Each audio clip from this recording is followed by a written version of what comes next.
in Hot is presented by Betano. The game starts now. Here are your hosts, Brent Wallace, Jason York, and Bobby Ryan.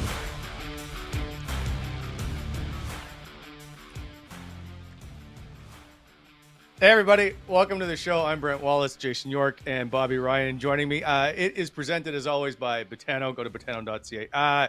Gentlemen, as you start your Monday, I see Yorkie, you spent a lovely weekend in Toronto, had some great steak. Bobby, on the other hand, had cotton candy. I did. I had cotton candy and chicken tenders and fries with my guy. We had a little daddy Sunday yesterday, and originally we were supposed to take him to Monster Jam. There was a miscommunication with the tickets, so we had to completely wing the day, and it turned out being a good one. So the video of him carrying a human head-sized cotton candy out of there was pretty good. How much does a human head-sized thing of cotton candy cost?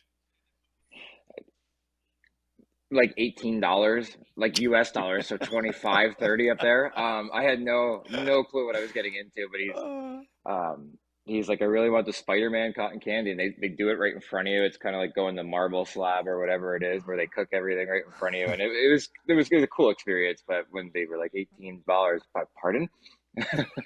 So I don't know. He was happy.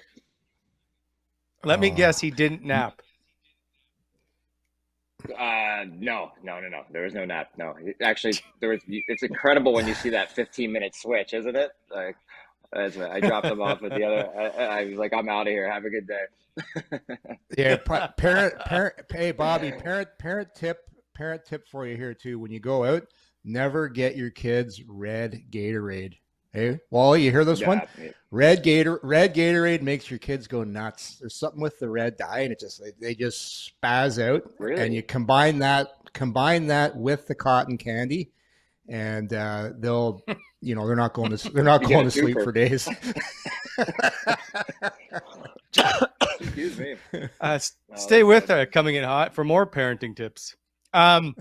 Boys, it's been a busy weekend for the Sens. They had the skills competition, but before that, they had a little bit of an issue with the Seattle Kraken as they gave up 8 even-strength goals. And we made this. We had this debate about who should start the game, whether it should have been Forsberg coming off the shutout or Talbot, who hadn't played in 8 days. Well, they both played, so there's that. Forsberg got the start. He made 2 saves on 5 shots. That's a 400 save percentage, gentlemen. And then Cam Talbot, who took the loss, unfortunately, had a 737 save percentage. Okay, gentlemen. Bobby, I'm going to start with you. Would you, A, I know you would have started Forsberg, but at the end, was this the right call? And B, was goaltending the issue? No, I mean, when you're giving up 8 even strength, goaltending is not the only issue. There's a lot of them that kind of compound it through that game. But I don't know. You cannot defend the 400 save average. There's just no way around it. So it'll be interesting to see, I guess, who they come back with or what the answers are going forward here. But it was just ugly. It was just an ugly night. Crazy, eh? 8. You ever play with Mike Sillinger, Bobby? Mike Sillinger, that's probably a trick question. I haven't. Mike Sillinger played with everybody. He's played with everybody. Anytime I played with him on Anaheim, I played with him on Ottawa, I played with the Miners. If we ever gave up 8, he'd always say 8, skate, and donate. I still don't know what that means, but I don't know who. The only goals I didn't really like in that one, the first goal of the game, I didn't like that. It was a righty coming in on a strong side. That's, you probably want to save there. And then the fourth one, same thing. It was another one of those strong side shots, but I think that was one on Talbot. But yeah. I think you got to give the goaltenders a little bit of leeway here. They've been really good for a long time here. Yeah, they've won a lot of games. Yeah, they've been great. It's just an off night for both of them, and it was bound to happen. Ottawa's been on such a heater lately. They've been playing great, and you're going to have stinkers. To me, that's one you grab that tape or DVD or whatever the guys are putting it on right now, and you just throw it in the garbage. There's nothing good going to come from watching that game. A lot of guys didn't have good nights, and you just hope they have a bounce back against Nashville. Yeah, it's a great way to put it. Just flush. Again, we talked about that a couple shows ago. You're going to drop a dud, just flush it and go. Yeah. So, and we'll get to Tim Stützle's 4-point night in a sec, but when you're in those games, like how early can you tell that this is about to be a bad night, Yorkie? Yorkie, you feel it quick, huh? That was bad because everything was going in. But the strange thing is they got it to 3-3. Then it's 3-3, and you're like thinking, okay, we're not having a great one, but maybe we can squeak one out here. We got 3-3 here, and all of a sudden, oh shit, another goal goes in, and you can kind of tell too when your goalies aren't feeling it. The first guy gets pulled after 4 or 5 shots. Talbot comes in, and then he lets in a shitty one. So it wasn't the goaltender's night. So I would think you're feeling it when you know your goalies don't have it. And I got to correct myself too, because you brought it up, Wally. There was one bright spot. I know we'll talk about him later. Tim Stützle, what a night he had, 4 points. But yeah, I can tell myself when a player with my legs are crappy. I'm like, man, short shifts, not feeling the legs. Just keep things simple tonight. Again, to me, that was more of just a bad night for your two goalies. And, the Senators have got a lot of breaks lately. A lot of things have gone their way. Yeah. And in that game, pretty well, everything went against them except Timmy Stützle was feeling it again. Like, wow, what a role he's been on lately. Yeah. Okay, so, and I know, Bobby, you love when I bring up plus minus, so I'm going to do it again. Alex DeBrincat and Shane Pinto were -5. Do you know how hard? So I looked it up. Like I get -1, -2, doesn't really mean much. Yeah, -5. So the team record, the franchise record is -6, held by Karlsson, Jani Laukkanen, and Darren Rumble. -5 is held by 1, 2, 3, 4, 5, 6, 7, 8 other guys. You have to be. Okay, so you explain -5 to me. I think it's horrendous. You try to defend it. I can't. I don't want to, but I'm going to tell might be the best story in coming in hot history, because I was in the game with Carl when he was a dash 6. We're getting absolutely whacked out there. To the point of you're never gonna laugh, but you're like, holy hell, boys! Like, get off the ice, get that thing over the red line, get off the ice, and let the next guys deal with it. But Carl was racking them up, and after the first period, it was like 2 or 3, and then it was 3 or 4. I remember I went back to our lounge, and I always went back there to tape a stick to kind of get away from the room for 5 minutes. I would just tape my stick, reset, and Carl came back, and he's kind of prancing around, and he's not real mad. He's not. And I said, Carl, you can't win the tournament on the first day. you need to save some birdies. You need to save some birdies for the back nine on Sunday. And he just looked at me. He's like, I don't know. I don't know what to do. I don't know what to do. Every time I go on the ice, the puck's going in the net. It was incredible. I will never forget it. I'll never forget it. But that's one of. I mean, -5. You can't defend. There's no. I have nothing to say about that, Wally, other than maybe they had their guy on 3 of them. The only thing I could say is when you're a winger, you can sometimes get a lot of shitty changes and some bad luck where the guy changes on the back check. You just step on the ice and you watch the puck go in your net. That can happen a couple times in a game when you're just going -2 right away on that. For Karlsson, that's pretty good to go -6 in a game. That takes a lot of diligent, hard work to go down.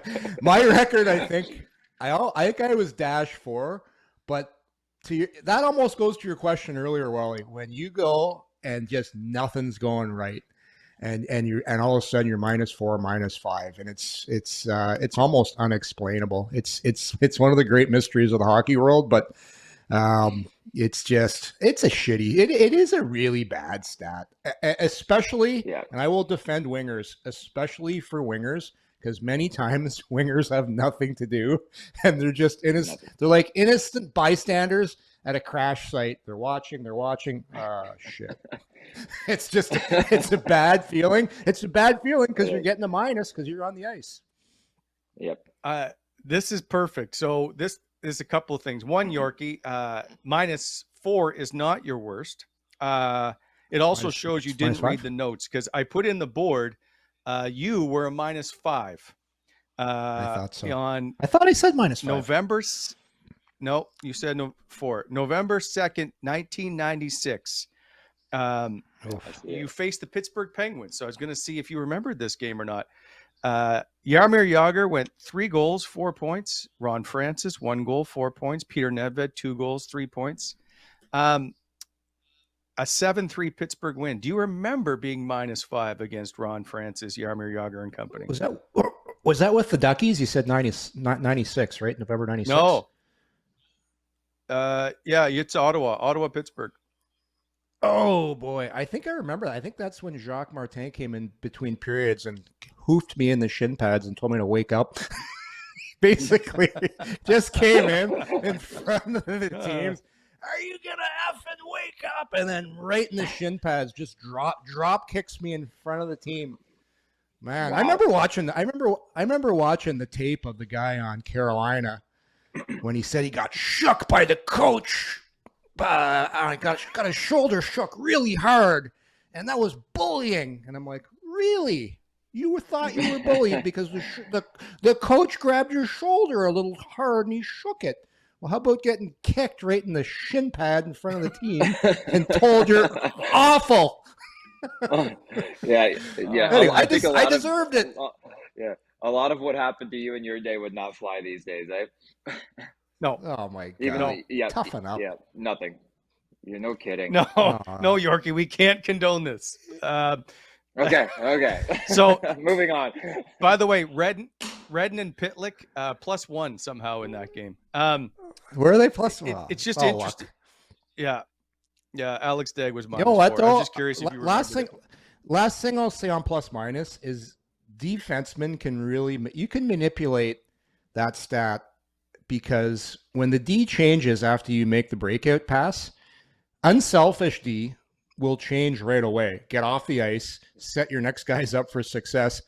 Guys that care about ± will skate up the ice, watch. Are they going to score? Oh, shit, they're not scoring. I got to change now. But if they score, they race back to the pile, go celebrate with the guys, get the number, make sure they can see it up and get the number. See, I'm on the ice for this plus. Because don't forget, back in the 90s, you have guys up in the bird's nest there at the 400. They're up there and they're looking at ±, seeing the numbers. So a lot of guys were very strategic, as Bobby said, and making sure that good visibility, so the guys up there can see the numbers. It was ± was a good arbitration stat too. Don't forget. So guys really cared about pluses, and especially D. Man, the smart D know how to manipulate it, man. Well, and Jacques, a lot of people may not remember this, had a staff of, I think, 8 statisticians in the press box. He was one of the guys that used to love to have statistics, and he would read them in between periods. Yeah. I believe he's a little bit ahead of his time somewhat when it came to statistics. He was. And he was all into that stuff. And good for him. He was a great teacher, but he delved into all those numbers. Bob, you should have seen. So this team, early Ottawa days, we were a very average team, but we practiced the smallest little things. We had the ice times listed down every game, and if guys were over 45 seconds, you heard about it. If you didn't dump the puck in, it was either a soft chip or a hard rim. You heard about it. If you just little things like that. So that's why we won. We beat the other teams at those little things because we had to, because we weren't very good. We were just a young team. But it is amazing what go in the detail can do. In games, if you just get the little details right, you can be in a lot of games, and then hopefully things go well. It's kind of where the Sens are now, because they can run and gun. They can, they're not very good defensively, but if they pay a lot of attention to detail, they can be in a lot of games, and they got a great power play. For sure. Who, Bobby, was your most detail-oriented coach? Guy Boucher. You guys would have guessed that. Would you guys guess that? I was gonna say that, but I'm maybe Randy Carlyle. I don't know. No, Randy was no. Randy gave you a lot of freedom. Guy gave you freedom from the top of the circle down kind of thing. But yeah, when you were playing the system, you had to be detailed or else it didn't work. So we practiced it every day. I mean, it was crazy. Wow. Yes, I do remember. Guy is very like Guy's locker room was something I'll never forget when he changed over the locker room. All of a sudden, Yep. 3 new whiteboards came in. He took out locker stalls to have these in. He had quotes around the Yep. top of the room. He installed 4 clocks. Like, couldn't you just turn Yeah. around and look at one of the clocks? All of them were different Yeah. times anyway. They were all off by like a minute. It was Yeah. just the one thing I remember, he sat all the players by their lines. I think that's how he started the year, if I'm not mistaken. Was that him? Well, yeah, but then he realized I don't think he can do that, long term. But we started next to who we finished with, and then he got to a place where he started to know guys by their the next year anyway. He started to know guys by their personality. So like he understood that I wanted quiet when I was getting ready, so he put Pyatt next to me because the guy never said a word. And then he put me at the end. Yeah, so he started to figure out. He had an incredible pulse for the room. I will give him that. Yeah. Oh, yeah? Okay. You liked him as a coach, eh? Bobby, you liked him a lot, eh? As a coach? I loved him. I did. Yeah. Yeah. So your favorite coach? You know what? Yeah. I think he got the best out of me at times. Yeah, I do. Yeah. Like I will say there's very few that played for him that complained about him. He had lots of intricacies and stuff and very detail oriented. So some players who want to be freewheeling don't get involved in that and don't want to be part of that. But look what he was able to do with the success he had with the certain players he had. Like I still think he deserves more credit than perhaps what he gets because he was so, I'll say, would you call him regimented, Bobby? Yeah, he was, and for himself, he was very militaristic in his approach, right? Like he had to be a certain way every day to get through practice, to get through games, and it's his routine must have been exhausting. I don't know exactly what it was, but there's never a time when you're at the rink and the coach isn't, right? But he's always going, and he always looked like he'd been there for hours when you were wheeling in. So I appreciated that about him for sure. But he was also really, I mean, you guys talked about it. He never made us skate from, mid-April when we started the playoffs the rest of the way. We never practiced. We never skated because rest was a weapon. But but he was like, no, he's like, my guys have it down. He's like, and why would I mess with a good thing? If it's got to be 36 hours between games, that's fine. They're doing things right. Oh God, I'll tell you, you just brought up a memory for me there, Bobby. Speaking of like pratzing and resting, so Barry Trotz, right? Great reputation, won the Jack Adams. When I had him in Nashville, our practices were so easy, and we had this reputation of this hardworking, gritty team, first national team to make the playoffs. But we would go on for practice, and we'd have a standing bet after practice to come off, and we'd check to see sweat droplets on our long johns. And we're like, oh, it looks like a 2-beater today, guys. We got nothing going on today, boys. But we had I think he was a little bit ahead of his time because 82 games, you're pratzing all the time. So many teams before would just grind guys to the ground. You'd finish a game, the next day you come to the rink and you practice hard. You never got a chance to recover. But I would say Trotzy was, I don't know if he's doing it on purpose, but he was ahead of his time because it was the same thing. We always had lots of gas left in the tank for games, but man, those were funny. I remember coming off the ice. Yep, nothing today, boys. Got no sweat going on here. We'd get back and laugh about it. But hey, it's true though. Hey, how many coaches have you had earlier on in your career where you're just you play, then you come to the rink the next day, you've lost weight, you still haven't recovered yet, and you're always exhausted? I mean, we arguably had one of the better lines in hockey with Getzlaf, Perry, and I out west. And we were playing, anywhere between 20 to 24 minutes a night because we were a line and a half team, but we would come in the next day and it didn't matter how many minutes you played or how the game went. You were doing 3-on-3 down low, 3 drills in. And you're doing neutral zone and you're grinding and you're doing one-on-ones. And there's a good approach to that. But everybody wondered why we struggled later in the season. It's because, those 3 guys in particular, they're fucking exhausted. Like pregame skates, Yorkie, were like 35 minutes, 40 minutes at times. Yeah. It's crazy. Especially Anaheim too, because the travel's the hardest. I know we both know what it's like there. You add an hour because you can't fly in Orange County. The ice conditions are terrible. So when you skate in the pond or whatever it's called, the Honda Center, you got to work twice as hard, and you're prancing on that shit. So true.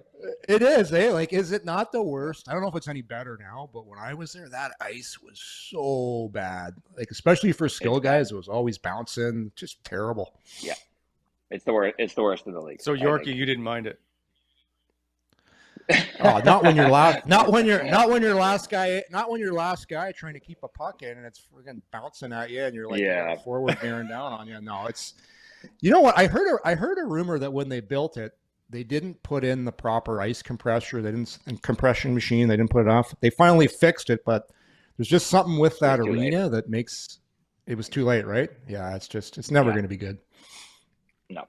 Interesting. You said when we played in the Cup final there in 2007, I walked the concourse and it's all marble, right?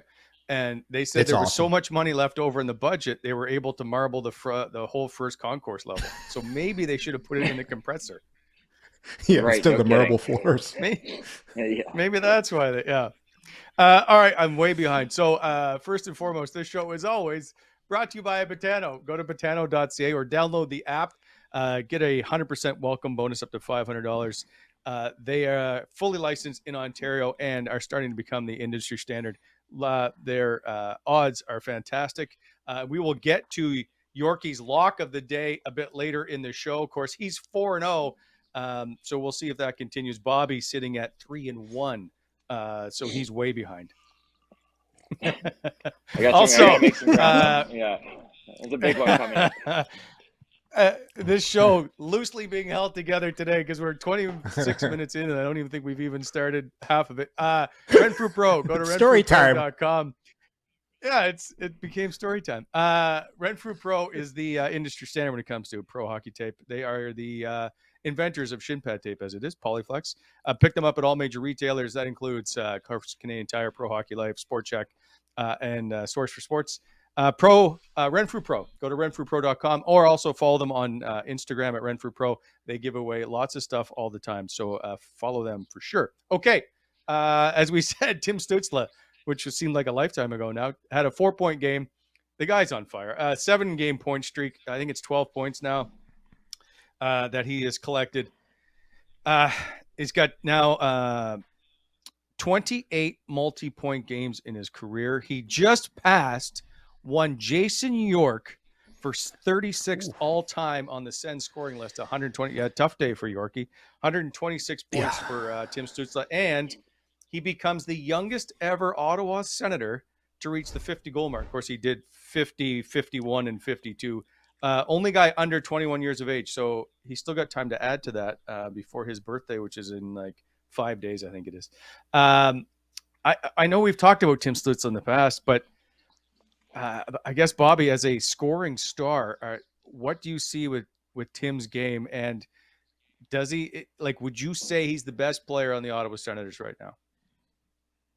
Oh, yeah. Yeah, I don't think that much is close. I told you guys what I thought about him when I played him live. How much better he was than what I thought I knew from watching on TV. He's an incredible player, incredible talent. I like that he can score a lot of different ways. He can shoot, but he can find his ways into those tight areas around the net. Not afraid to bang away at rebounds, which is Yorkie can tell you that's where guys get their cookies, right? If you can score a variety of ways, but you can get into the paint and not only get into the paint, but make a stick handle in the paint, elevate the puck. Like, he can do all of these things. So to answer your question, yes, he is. I think he is. And I mean, this has to be a tough day for Yorkie because I didn't open the Nerd Report, Yorkie, till this morning to find out that you moved down to 37.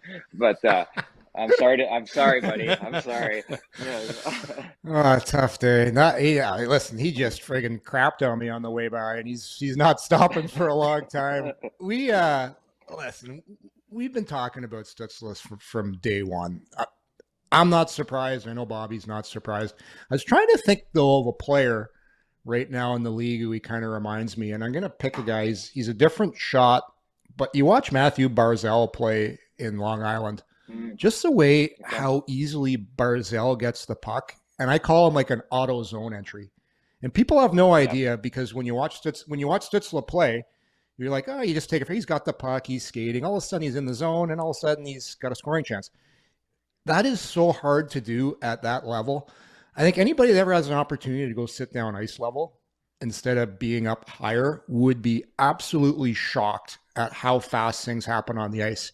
So for me, Stützle's game, it's all about skating and edge work. I think I caught one of DJ's press conferences the other night, and I think DJ's been listening to the show because he described, just joking, he described Stützle exactly how we always talk about him. It's edge work, it's skating, and he's at a different level. He's at a different level than 99% of the guys out there. I agree with Bobby. I think he's Ottawa's clear-cut most talented player, although I put Shabbat in the conversation as well because of Shabbat's skating and talent. But Brady's the heartbeat. Brady's the pulse. When they do get to the playoffs, when that is going to be, you're really going to see Brady Tkachuk in a whole different level, man, in a best of 7. I can't wait for that. But Stützle, for me, no question, most talented, most gifted, and most fun guy to watch, too. Like, how many guys do you say, I would pay money to watch that guy play? Stützle's on that list for me. He's just, he does things other guys can't. And that's really, for me, what pro sports is all about. I want to go watch someone that's going to entertain me. And Stützle, for the most times, is that guy. Yeah, great answer. I'd pay. Yeah, I would pay money to watch him play. Great answer. And you know, good answer. Good answer. Think, Sounds like a little family feud. Hey, time constraints. Let's go. Fair enough. By the way, Tim Stützle has scored all those points. The 7-game point streak. 8 goals, 4 assists, 12 points, all since he's returned from that, which looked to be a serious shoulder injury. He only missed, I think it was 4 games back in the lineup. All right. As we move on to the Sens skills competition, brought to you by Montana's. When it comes to skills, they can cook up a mean steak. Now, they don't always do it properly, but because I'm just joking about always cooking them well done. Go to Montana's, as Bobby says. Monday is what, Bobby? Do you remember? Monday is you just put me on the spot and now I'm drawing a blank. Half price wing night. Oh, it's okay. wing night. Yeah. You know what? I'm up in Canada in about 10 days, and I'm not there on a Monday, which is a shame. Well, I'm hoping you can afford the full price wings, but if not, I can probably splurge for the other half for you. I have no problem walking. Hey, I got no shame. I will walk in there with a gift card. Oh, me too. Gift cards are the best. Absolutely. Anyway, as we're starting to get back out and going out for the games and stuff, whatnot, Montana is the place to go. They have a location in Canada Centrum, not far from the rink. If you're going there tonight for the Nashville game, go to Montana's. Try the half-price wings. Okay, so I know that, Bobby, you perhaps were busy yesterday with all the cotton candy. I'm going to give you some questions and see if you can know. Do you know who won fastest skater yesterday for the Sens skills competition? I do. It's Kastelik. Are you so? All right, we'll get to that. Oh wow. So you've been on Twitter. Hardest shot. No idea. No idea. Perfect. I only knew. I was being honest with you guys. I just happened to see a tweet and I saw Kastelik won the fastest skater. That's it. I had zero interest in participating in the skills competition, let alone watching one. So, who do you think was the hardest shot on the team? Ooh. Hamonic? Okay, that is wrong, but I will show you in a second because we've got a fancy board. And who do you think was most accurate shooter? I'll go with Batherson. Okay, so you're wrong. Which always makes me happy. Sometimes it's all right, Alex. We can show the board. The most accurate shooter is your buddy Josh Norris. Hardest shot, Drake Batherson. Yeah, that one's surprising. Yeah, Yeah, that's surprising. You know what? And not to take anything away from Mark Kastelik. Anything to do with that first one because I didn't know Norris competed. I figured he was out with the shoulder injury still. So you kind of you steered the witness there, pal. Yeah. Listen, if you can't check on Twitter, that's not. I just give you the notes. Okay, fair enough. I got to be more diligent. Yorkie, I got to be more diligent, man. Yeah, check the notes, check the game. This day, though, while we were talking about this before we came on, a lot of times it's the most obscure guys. I liked Bobby's answer with Hamonic because it's usually a D-man that takes a low slapper because you figured out if you keep your shot low and the hardest shot, it usually registers higher for miles per hour. And then you never know. Remember Colin Greening that one year? Greening was fastest skater, hardest shot. Like, why isn't this guy scoring 40 goals a year? Well, because it's a skills contest. It's a little different when you put 10 guys on the ice. But there's. I also think. Yeah, Jarrett Cowan getting downhill for a 105. So you're just like, yeah, but I played with him. Exactly. There's a few of those guys. Freddie Kleisen. Yeah. And I find one. Who's the defenseman? You would have had him, Czech defenseman Bobby, that won fastest skater one year. He was, Ivan Chernik's cousin. Oh God, Slovak defenseman. I'll have to look him up. Yaros, Christian Yaros. Christian Yaros, fastest skater. I was like, what? Mark Kastelik won mostly because Tim Stützle was flying around the net. I think he's going too fast. Ends up having to spin and turn around. And so Kastelik gets the win, but good for Mark Kastelik. He's had great training off season. He's put the work in, but you always see it's never the veterans like Claude Giroux, any of those guys who that pretty good at shooting at targets. They're not there for that. They want the kids on the bench and they just want to sit and do nothing. Nothing. Yeah, nothing. And also nothing. Yorkie, Bobby, never too. Yeah. They draft it's a draft now. And they come over and they're like, what do you want to do? And I'm like, I'm going to sit there and my back's going to hurt by the end of it. But I'm going to hold my kid and I'm going to pop out there for 4 shots and we're going to call it a day. Yeah. The most popular position the older guys want is, see on that video right now, you'll say, I'll be the passer there. I'll pass out the biscuits there for accuracy shooting. And then you'll call it a day. Right. You'll go get your kids, sit on the bench, enjoy it. Last thing you want to do is fastest skater, because you're going to either wipe out or you're going to blow a groin. That's the one. There's not a chance. Yeah. Not a chance. Claude Giroux, Holden, or any of those guys are going near that one. It's man. There's nothing. Guys. You always laugh at the guys that have to do it because they have to go through their warm up beforehand because you can't go out there cold and do it, and you're just sitting there. I was always just sitting there having a chew, waiting to get out there. You guys do that. You won accuracy once or twice, no, Bobby? I won that a few times, yeah, maybe more than once or twice. I think I had a good running. I remember Clark McCarthy and I went 3 or 4 rounds after the fact because we couldn't.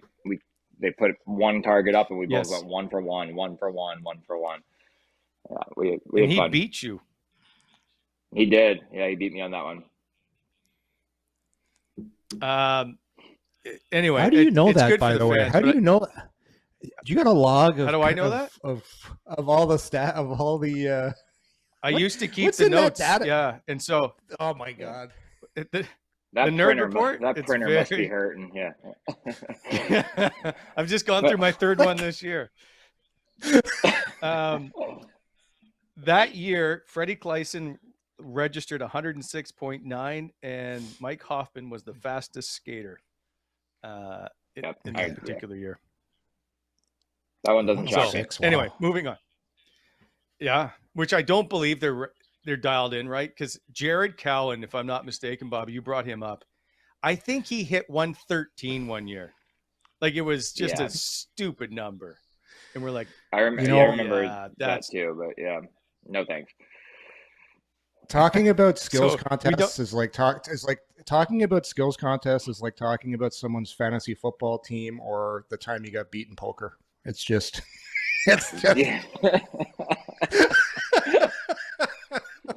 That's good. Yeah. All All right, lock we of the got, week. I gotta hear it because I've been thinking we're about off to this the now. next. Yeah. So, okay, before we get there, on to our next sponsor read. BEI, by the way. Bonisher Excavating. I don't know why they put up with it sometimes.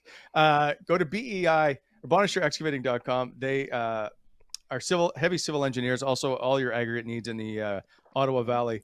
They look after you. So just give them a call, 613-432-1120, BonisherExcavating.com. BEI, helping to shape the Ottawa Valley. Now, on to the lock of the day, brought to you by Betano, Betano.ca. They, by the way, great odds. Guys, I'm going to admit, I took the bet on the Team Canada gold medal game for the Czechs only because it would have had a big payout. But I didn't make the. You did. I lost. You didn't listen. Yeah, You didn't listen. I got no problem with $20. that. $20 was a $130 payout. Yeah. Why not? What if the goalie had an off day? Yeah. You almost got it. Almost isn't So- good enough, though. Anyway, I was hoping slightly at the end that there would be an overtime win by the Czechs. Okay, so the lock of the day as Ottawa hosts Nashville tonight. Nashville, by the way, just on the outside looking in for their playoff spot. Ottawa still sits 7 points back. Yeah. Nashville on the road right now is on fire. 3 wins in a row, 4-0-1 their last 5, 4-1-3 in their last 8 road games. By the way, Danny Heatley today, Brady Tkachuk will tie Danny Heatley for the most games played at 30th on the franchise list at 317. Okay, I'll let Yorkie go first since you're in the lead. It's like being able to tee off at the next tee box first. So who do you take? Nashville obviously is the odds-on favorite to win this game. Are they the odds? Really? I'm surprised Ottawa at home is not the favorite here. But we're just picking straight up I'll winner, double right? check. You can, yeah. You don't have to pick the odds. Okay. If I think about bouncing back, Ottawa's been playing some great hockey. You throw out that last game.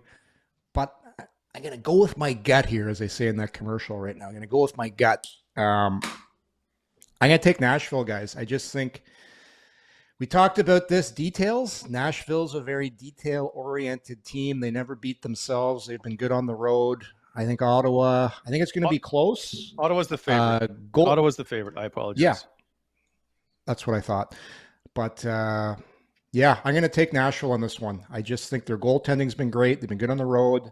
It's a big game for them, and I think they're going to. I think Nashville's going to squeeze out a tight one here. So, going to put the streak on the line and go with the Predators. I like it. I like where your head's at. I'm going to go the other way only because I happened to see these two teams play last time, and it might have been the worst hockey game I've watched in a long time. But you were there. That's right. But, yeah. Oh my goodness, man. I wished I was anywhere else after about 5 minutes. I was like, it cost me $1,000. Great. But I'm gonna go with the home team. Because I think there's going to be a bounce back after giving up 8 even strength goals. I'm basing everything off of that, and I hope I'm right because I got to pull in the tie for first here. I'm not feeling good. Yeah, I'm not feeling super confident about my pick, but I got one of those. You know what? It's one of those bad gambler feelings because when you go with instincts and feelings, you usually lose. But I'm going to stick with it. Nashville lost 3-2 on December the 10th in Nashville as Ottawa came away with that victory. I think it's a Nashville win, and I don't even know who you start in goal. I'm going to guess it's Cam Talbot gets the starting goal, obviously. Yeah, but I would think. I think it's a Nashville. I just think they're playing too well. They're hungry for that playoff spot, and Ottawa, I'm not sure is able to bounce back right now. Like what? So all right, Bobby, you're in the room. But you've just lost a tough game in front of your fans. You gave up 8 goals. What is said in the room, or if anything, going into the next game? I'm trying to relate to what DJ would be saying. But my guess is that he said a lot about what Yorkie and I said. We're flushing. Tomorrow's a really bad day to have this game be in front of with Sens skills. but let's enjoy ourselves today. Park this one, and then we're going to come ready for pregame skate. My guess is pregame skate's going to be a little more upbeat this morning. He's going to show some video, but at this point, you don't want to think back that way. So he's going to show Nashville, and he's going to show some good things and some positives, and pull from there and say, let's turn the page here. Let's turn the page and let's have a night. Let's get back on the horse. Yeah, I agree. DJ's a positive guy, and I would think he's got to be really happy with. Like, just think about the start. The start was so bad. He has a real good thing going. The team was playing well. Power play. The goaltending was great. And all of a sudden, you got a bump in the road. He's not even going to be concerned with it. He's going to go all positive. He's going to do a short and sweet video session of the mistakes that were made. They probably already did that, and they've already moved on. So it's so much of this game's in your head, Wally. He wants to just keep those positive memories that these guys have had going for the last, whatever it's been, 3 weeks, and build off that. You don't want to go negative. Yeah. So it's all positive. They move forward, Yeah. and that's how you got to do it. Any coach that's going negative after that, I would be shocked. I agree. Bobby, by the way, next time I would like you to do it in a DJ Smith voice if you're going to say what DJ is going to do. I want to see if you can Okay. Yeah. copycat. Can you do the DJ voice? I don't think I can. Give me a week and I'm going to nail it though. That's your assignment. I'll be ready. Is Okay. Okay. Yeah. All right. But if as you know, players, it'll be nice, Wally, to do a little bit of work because I can't just continuously keep coming back to be the good looking third. yeah, well, I guess that's fair. Yeah, God love you just for helping bring the look of the show up. Well, you're the only guy that's doing. You got a hairdresser in that house of yours. You're the only guy that comes on with perfect hair every time. It's just like it doesn't move. It's like a sculpture. Look at that. Yeah. I got out of bed at 7:51. Which means it's 9 minutes before we record the show. Listen. I don't spend a lot of time on it, as you can tell, but I was able to quickly shower and get ready for the show. I just want to look presentable for you guys because when you're the least best looking guy on the show, you got to try and do what you can. Yeah, no, that's fair. The bottom 33% has to grind. See, that's why I put together the notes. I just try to come up with my way to be productive for the show. Love it. Nice. Keep it rolling. For that, we have a show tomorrow. I want to see what's going to the last question I have, sorry, Yorkie, is I meant if you put up that kind of game, and in particular, perhaps if you're Alex DeBrincat or Shane Pinto, that was -5 or whatever, do you get much of a leash when it comes to the next game, or do you have to perform? If you're DeBrincat or Pinto? Basically anybody, but maybe specifically for those guys who had arguably one of the worst defensive outputs they've had as players. Well, if you're a guy that was just called up and you played your first game, you're not getting a long leash. But if you're Pinto, who's the second line center, and you're DeBrincat, who you're trying to wine and dine so he considers staying here, you got a long leash. Yeah. You're not getting benched. Don't worry about it. Hey, you've played both those guys. Yeah. Hey, both those guys could have Connor McGregor walked in this morning and it would have been just fine. There's no care in the world. The dressing room is no different than the office. There's certain people that can get away with more. And it's just the way it is. It's the way the NHL is now too. It's the players have so much power. They make so much money. It doesn't work anymore. And I'm not saying DJ's an easy coach, or it is, but it's the being hard on guys and whipping guys to do what you want doesn't work anymore. So, and anyways, that's just the way it is. Everybody knows that. I'm not saying anything that's not surprising here. Yeah. Fair enough. Gentlemen, we have a live show for you on Tuesday, 3 p.m. Eastern. Ian Mendes is going to stop by and join us. So I'll be the fourth best looking guy on that show. But I will do what I can to help. Anyway, have a great Love it, Monday. bud. We'll see you next time. Thanks for tuning in. See you, boys. See you ya, guys. fellas. Thank you.